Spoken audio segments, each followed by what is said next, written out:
Most people believe that heart attacks only happen to people who are old, unhealthy, or completely out of shape. But what if I told you that a well-trained athlete, someone who had just finished a marathon, could suffer a heart attack in the middle of a race? About a month ago, that's exactly what happened to my brother. And today, I want to use his real story to explain what a heart attack actually is, why it can happen without warning even in fit people, and what you can do to reduce your risk, no matter how healthy you think you are. A heart attack's medical name is myocardial infarction. Myo means muscle, cardial refers to the heart, and infarction means tissue death caused by a lack of blood supply. In simple terms, a heart attack happens when blood flow to part of the heart muscle is blocked. Without oxygen and nutrients, that heart muscle begins to suffer, and if blood flow isn't restored quickly, permanent damage occurs. But what actually causes this blockage? Your heart has its own blood supply, delivered through arteries called the coronary arteries. Over many years, these arteries can develop plaque. Plaque is a buildup of cholesterol, calcium, and fatty substances inside the artery wall. This process is called atherosclerosis. Here's the dangerous part. Most people don't experience any symptoms until an artery is about 70% blocked. And even then, a heart attack usually doesn't happen because the artery slowly closes. It usually happens suddenly. The most common cause of a heart attack is plaque rupture. When plaque breaks open, your body tries to repair it by forming a blood clot. But that clot can block the artery completely, sometimes within minutes. That's when symptoms appear: chest pressure or pain spreading to the arm, neck, or jaw, shortness of breath, nausea, sweating, or dizziness. I don't feel well. In women, symptoms can be more subtle, like extreme fatigue or indigestion, which is why heart attacks are sometimes missed.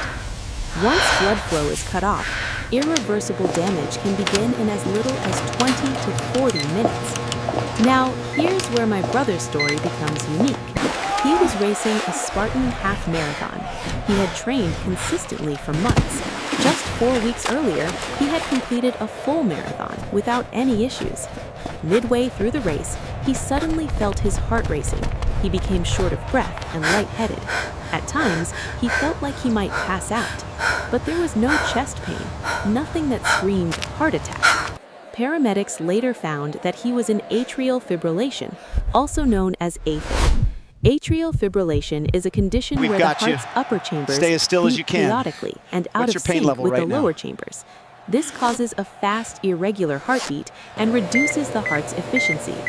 AFib is dangerous because it overworks the heart, reduces effective blood flow, and increases the risk of blood clots. At the hospital, blood tests showed elevated troponin levels, a marker released when heart muscle is stressed or damaged. Doctors needed to determine whether this was just AFib or something more serious. An angiogram revealed the answer. My brother had a 50 to 60% blockage in a major coronary artery, but there was no ruptured plaque. Instead, he was diagnosed with a type 2 myocardial infarction. This type of heart attack doesn't happen because of a clot. It happens when the heart's oxygen demand becomes greater than the available blood supply. In his case, the extreme heart rate caused by AFib, combined with an existing blockage, pushed the heart beyond its limit. Without the AFib, he likely would have finished the race. So why didn't months of intense training trigger symptoms earlier? The answer lies in something called collateral circulation. With regular exercise, the heart develops tiny backup blood vessels that help deliver oxygen even when main arteries are partially blocked. These collateral vessels don't replace blocked arteries, but they can significantly reduce damage and improve resilience. Exercise literally helps your heart protect itself. And that's why this story is not a warning to stop exercising. In fact, exercise lowers blood pressure, improves cholesterol, reduces diabetes risk, and strengthens the heart. My brother's outcome may have been far worse if he hadn't trained consistently. The real lesson here is not fear, it's awareness. Being fit does not mean you are immune. Everyone, athletes included, should stay on top of cardiovascular health. That means regular blood pressure checks, cholesterol and glucose testing, and understanding your family history. For higher-risk individuals, doctors may recommend imaging tests that detect plaque early, before symptoms ever appear. And lifestyle still matters. Exercise regularly, eat a balanced diet, avoid smoking, manage stress, and prioritize sleep. Your heart works for you every second of your life. Make sure you're working for it too. If you found this video helpful, share it with someone you care about. You never know who might need it.